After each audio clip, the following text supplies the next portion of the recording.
الرحمن الرحیم۔ السلام علیکم۔ Tariq Javed Khokhar advocate law for you channel کے ساتھ چینل کو لازمی سبسکرائب کیا کریں، لائک شیئر کومنٹس بھی کریں اور اپنی رائے کا اظہار بھی کریں، کیونکہ اس چینل پر آپ کو لیٹسٹ اپڈیٹس ملتی رہتی ہیں لا کے حوالے سے۔ اس ویڈیو میں ہم بات کریں گے ایک بہت ہی اہم قسم کی اپڈیٹ کے حوالے سے، وہ ہے نیشنل سیونگ بینک کے حوالے سے مختلف اکاؤنٹ جس طرح کے اس میں ہوتے ہیں، جیسا کہ آپ جانتے ہیں کہ اس میں سرٹیفکیٹ جاری کیے جاتے ہیں مختلف مالیت کے، اس میں انویسٹمنٹ ہوتی ہے اور عام شہری بھی اس میں انویسٹمنٹ کر سکتے ہیں، لیکن اس میں کچھ مخصوص لوگ بھی کر سکتے ہیں۔ یعنی ایک تو ہو جاتے ہیں عام قسم کے نیشنل سیونگ سرٹیفکیٹس، ڈیفرنٹ مالیت کے ہوتے ہیں وہ، اور ایک ہوتے ہیں بہبود سیونگ سرٹیفکیٹس۔ آپ جیسا کہ جانتے ہیں کہ بہبود سیونگ سرٹیفکیٹ جو ہیں ان کے وہ اس میں وہ لوگ انویسٹ کر سکتے ہیں جو کوئی پینشنر ہوتا ہے، بزرگ شہری ہوتا ہے یعنی 60 سال سے زیادہ عمر کا، یا پھر شہداء کے جو فیملی ہوتی ہے وہ، یا پھر جو ہے معذور آدمی ہے، تو وہ معذور سے مطلب کہ جو معذور جس کا نادرا کا معذوری کا جو ہے وہ نیشنل آئیڈینٹی کارڈ بنا ہوتا ہے وہ، تو یہ اس قسم کے لوگ جو ہیں، یا اور بھی اس میں کافی سارے پروجیکٹس ہیں، کافی ساری اس میں انویسٹمنٹ کے طریقے ہیں۔ اس ویڈیو میں موضوع ہے وہ یہ ہوگا کہ ایک قانون میں تبدیلی کی گئی ہے، اس تبدیلی کو ڈسکس کرنا ہے۔ دیکھیں جی، کوئی بھی آدمی جب اس دنیا سے چلا جاتا ہے، رخصت ہو جاتا ہے، فوت ہو جاتا ہے، تو اس کی جو پراپرٹی ہوتی ہے اس کو اس کے ورثہ میں تقسیم کرنے کا ایک طریقہ ہوتا ہے، یعنی جو قانون میں اور شریعت میں دیا ہوا ہے اس کے مطابق اس کو تقسیم کرنا ہوتا ہے۔ جو بھی جانشینی سرٹیفکیٹ اس کے لیے چاہیے ہوتا ہے، باقی چیزیں، یہ اس کے بارے میں تفصیلی ویڈیوز میرے چینل پہ موجود ہیں، وہ آپ دیکھ سکتے ہیں کیا کیا ریکوائرمنٹس ہوتی ہیں اور کیا کیا حصص ہوتے ہیں۔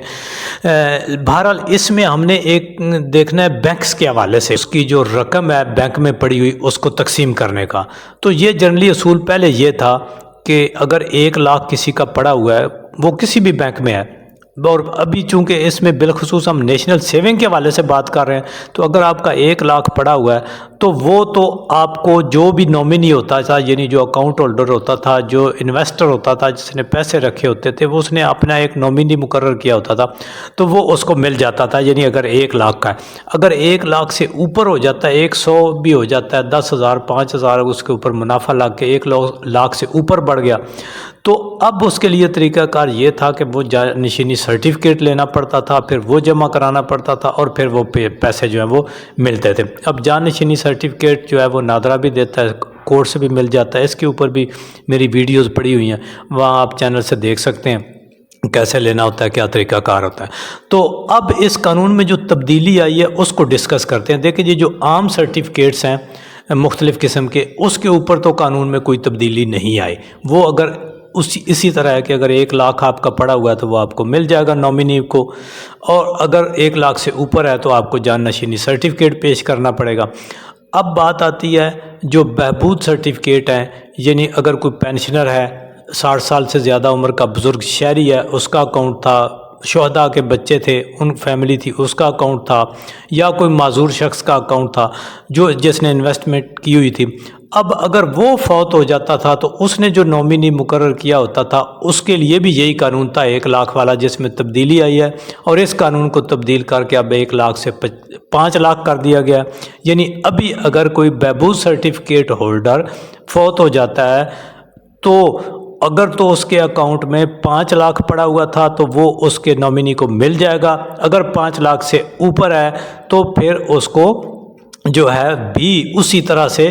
پہلے کی طرح جانشینی سرٹیفکیٹ لینا پڑے گا، وہ پیش کرنا پڑے گا، اور پھر اس طرح سے اس کو وہ رقم وصول ہوگی۔ تو یہ قانون جو ہے یہ تبدیل کر دیا گیا ہے، 1 لاکھ سے رقم بڑھا کر 5 لاکھ تک کر دی گئی ہے۔ تو یہ اس سے کافی فائدہ ہوگا